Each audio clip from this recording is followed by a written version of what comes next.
disebabkan oleh yang lain.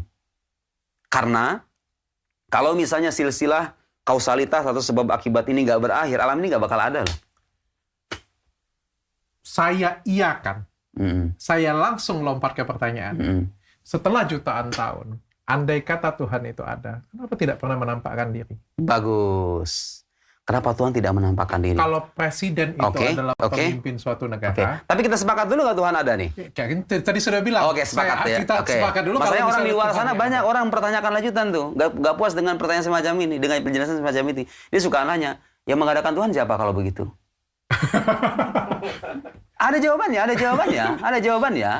Nggak, maksud saya, kita harus yang menciptakan Tuhan ya? Iya, kita harus tegaskan setegas-tegasnya. Agak lain memang. Iya. Siapa, Pak? Nah, untuk menjawab pertanyaan semacam ini, kita perlu menganalisis pertanyaannya terlebih dulu. Sebenarnya pertanyaan ini mengandung kecacatan logis. Kenapa? Karena dia menanyakan sesuatu yang tidak mungkin tercipta. Menanyakan keterciptaan sesuatu yang tidak mungkin tercipta gitu loh. Tuhan itu kan sesuatu, kalau diciptakan namanya kan bukan Tuhan, namanya ciptaan dong. Iya. Kok bisa ada menanyakan siapa yang menciptakan Tuhan? Terus saya ingin memberikan ilustrasi yang sangat sederhana ya. Anda bisa lihat kamera ini. Anggap sekarang misalnya silsilah sebab akibat. Tadi kan saya bilang, silsilah sebab akibat ini, kalau nggak berujung, alam ini nggak bakal ada. Sekarang kalau bisa saya katakan kepada kamera ini jangan dinyalakan kecuali setelah kamera yang ini. Kamera ini jangan dinyalakan kecuali setelah kamera yang ini. Yang ini jangan dinyalakan sampai tidak ada ujungnya. Ada kamera yang nyala nggak pada akhirnya? Ada kamera yang bisa nyala nggak? Kalau saya gantungkan terus-menerus begitu, kagak ada ujungnya. Ini nggak boleh nyala kecuali setelah ini. Ini nggak boleh nyala kecuali setelah ini. Nggak ada kan? Nggak ada kamera yang nyala, kan? Harus ada satu kamera yang dinyalakan. Nggak usah digantungin. Yang lain akan menyala. Bagus. Nggak usah digantungin kepada yang lain kan? Bagus ya. Nah, itu logika paling sederhana untuk mengatakan bahwa silsilah sebab akibat di alam semesta itu harus berakhir pada satu wujud yang dia nggak disebabkan oleh yang lain. Nah, itulah kita dalam bahasa agama disebut sebagai Tuhan. Karena kalau Tuhan diciptakan lagi, yang ciptaan namanya bukan Tuhan dong kalau diciptakan. Pertanyaan saya adalah jutaan tahun bumi ini dibuat, ada, semesta ini ada. Kenapa Tuhan tidak pernah muncul satu kali pun? Bagus. Saya suka pertanyaan ketiga semacam ini ya. Pertama, Tuhan itu seperti yang tadi kita katakan, dia itu berbeda dengan alam. Alam itu terbatas, Dok. Saya dengan dokter, kursi ini, meja ini, berbagai hal yang kita saksikan di alam semesta itu memiliki keterbatasan, memiliki dimensi. Kalau Tuhan tuh menampakkan dirinya di alam, Tuhan terbatas dong pada akhirnya. Iya dong. Kalau Tuhan itu menampakkan dirinya, wujud aslinya ke manusia, Tuhan tuh berarti tunduk pada dimensi alam dong. Padahal dia menjadi terbatas. Saya mau nanya sekarang, sesuatu yang terbatas itu layak nggak sih disebut sebagai Tuhan? Karena kan bagaimanapun wujud Tuhan itu wujud yang sempurna. Dia kan nggak bergantung sama yang lain tuh. Kalau kita kan bergantung sama yang lain nih. Kursi ini bergantung kepada yang buat. Kemudian meja ini ada yang buat. Hampir semua. Semua yang ada dalam semesta itu wujudnya bergantung kepada yang lain.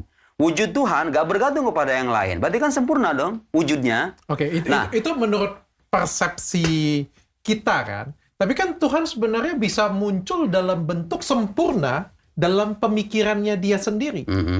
Sempurna bagi kita kan berbeda sempurna bagi Tuhan. Tapi ketika masuk ke dalam dimensi alam, dia akan tunduk pada dimensi alamiah. Bagaimana dia akan terbatas kan pada akhirnya. Bagaimana jika tapi dia mampu kan melakukan itu? Nah, sangat mampu dong pasti melakukan itu. Mampu dalam hal apa? Melakukan muncul, karena kan ini kan semua barang ciptaan dia. Semua ini adalah di bawah ciptaan dia, gitu kan? Artinya dia walaupun menurut tadi sempurna, dia kan mampu untuk muncul, menunjukkan diri bahwa apa sih yang kalian perdebatkan? Inilah aku yang menciptakan kalian semuanya. Saya rasa kalau dengan seperti sekali lagi ya, aku orang beragama, aku orang yang percaya. Iya, saya paham. Saya cuma berlogika saja. Tapi kalau misalnya Tuhan itu muncul seperti ini, itu gak bakal ada, gak bakal ada orang ateis gitu ya. Itu semuanya beriman semuanya. Tapi dunia gak seru loh kalau kayak gitu tuh. Gak ada perdebatan saya dengan guru gembul loh kalau kayak gitu tuh. Iya kan? Gak seru loh. Peradaban tuh gak akan muncul semegah itu loh. Dan dia keluar nih. semua dari Amerika Iya. sampai Alaska sampai Indonesia semuanya bisa lihat. Apa sih yang kalian debat? Iya, jadi makhluk dong pada akhirnya Tuhan itu kalau masuk ke dalam alam. Gede di langit gitu. Dimensi. Iya, bagaimanapun segede apapun dia, kalau masuk ke langit, masuk ke bumi dan langit, dia menjadi bagian dari alam. Atau muncul Jadi, di TV. logik semua kita itu pas lagi begini. nonton tiba-tiba TV ganti. Iya. Ada jawaban lain. Saya kira itu salah satu hikmahnya apa? Supaya manusia itu jujur dengan rasionalitasnya masing-masing. Tuhan tuh menguji. Jadi gini, ada ayat dalam Al-Quran, kalau Tuhan itu mau, Tuhan itu bisa membuat semua manusia beriman. Walau sya'a rabbuka la amana man fil ardi kulluhum jami'a. Kalau seandainya Tuhan itu mau, niscaya semua yang ada di atas muka bumi ini beriman semuanya. Kalau Tuhan mau. Tapi kan Tuhan tidak menghendaki itu, kenapa? Pertama, Tuhan itu menghendaki kita sebagai makhluk yang bebas. Bisa memilih. Kita punya akal, kita punya nurani, kita punya panca indera, kita dibekali bekal. Dengan bekal itu Tuhan ingin kita menjemput pilihan kita masing-masing. Yang mau beriman silahkan beriman, yang mau kafir silahkan kafir. Tapi Tuhan itu dengan kesempurnaannya, rahmatnya, kasih sayangnya, dia mengutus manusia-manusia pilihan yang kita sebut sebagai nabi. Nabi ini sebagai bimbingan, sebagai pembimbing umat manusia. Supaya dia mengenal Tuhannya, supaya dia berjalan di atas jalan yang diridhoi oleh Tuhannya, dan seterusnya. Tapi setelah Nabi menjelaskan, Nabi itu nggak dipaksa untuk beriman loh. Coba sekarang saya mau sama dokter, mana yang lebih mulia? Mana yang lebih mulia? Manusia disetting sebagai makhluk yang bebas, dan konsekuensinya ada orang beriman, ada orang kafir, dengan kita disetting jadi benda mati semuanya. Mana yang lebih mulia? Mana yang lebih menjanjikan untuk peradaban umat manusia nih? Dengan kebebasan, atau kita jadi benda mati semuanya? Kan bisa saja, memang bisa saja Tuhan tuh menjadikan manusia beriman. Tentu tidak dengan cara seperti yang tadi kita bayangkan ya.